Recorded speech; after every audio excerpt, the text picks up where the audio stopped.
And now, a Shakespeare in the Arb exclusive.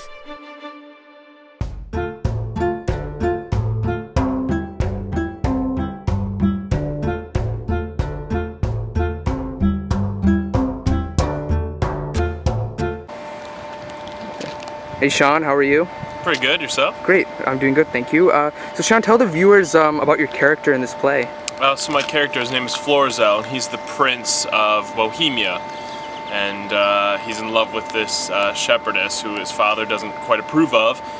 But what isn't known is that the shepherdess is actually a princess from Sicilia, so it all works out in the end. It all works out in the end. It all works out. But there's some socio-norm things going on there where your dad doesn't approve because she's a peasant girl, apparently. Yeah, you know, he chews me out. It's pretty fun. Yeah, he ruined the whole party. I mean, it was a great party. He did. Now tell me, why does your character pick the name Doricles for himself, like, as a peasant name? You know, just thinking of Perdita, I'm pretty sure that she probably came up with that name, to be honest, because I feel like she's the more cautious of the two, and honestly probably uses her head a little more of the two.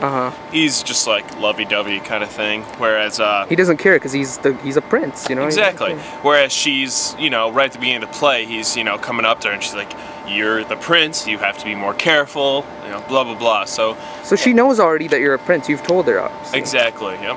Now, in the play, is there a place where it says that you tell her I'm a prince, or does it's implied that she knows? It's implied because she says right at the beginning, like, "You, the royal mark of the land," I think is the line. Okay, so it's implied that she knows already, right? But she does not know she's a princess yet. Correct. Not until Act 5. Right. Wonderful. So what was your approach to playing this character?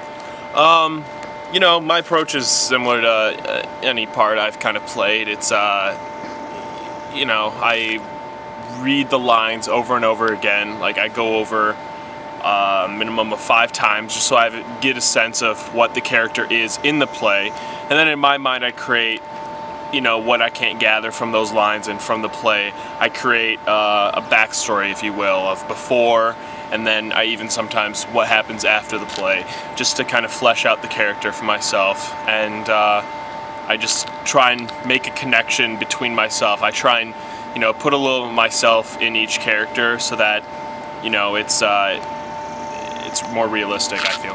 Right. Did you do any research for the character, like on the internet or anything, or read about some princes and how they were back then? No, not really. I mean,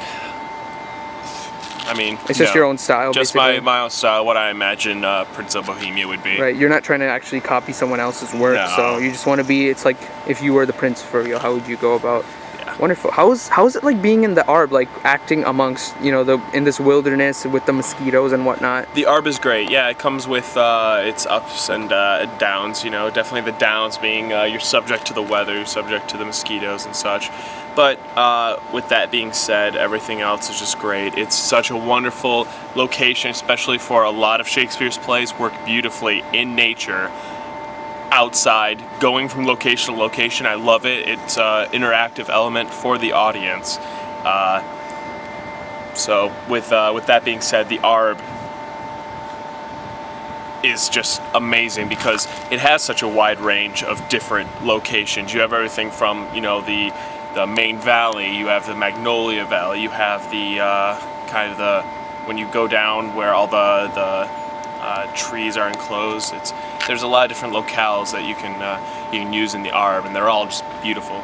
Right, wonderful. And is The Winter's Tale your favorite Shakespeare in the Arb play you've done so far, or do you like, is there something else you've liked better? You know, it's not.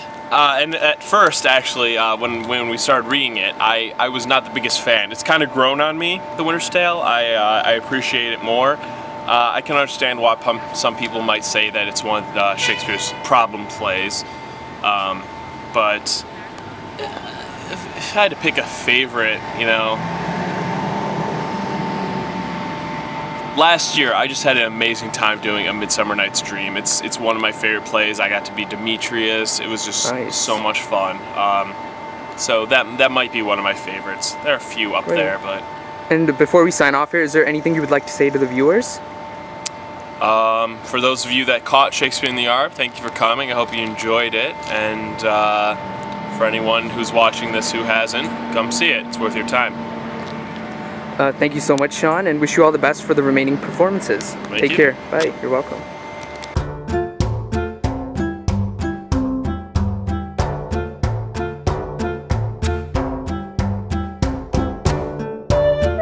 I think that Mopsa doesn't have to even explain or defend herself because we're just so that much better. You can keep saying that, but in the end, it's more just because she doesn't have everybody loves a good I guess slut. it just depends on what you like. If you like someone who's like well educated and grounded and really smart and sexy and awesome, then probably Mopsa. Yeah, but if you like someone who probably has STDs and is pregnant with an illegitimate child, then probably Dorcas. Dorcas has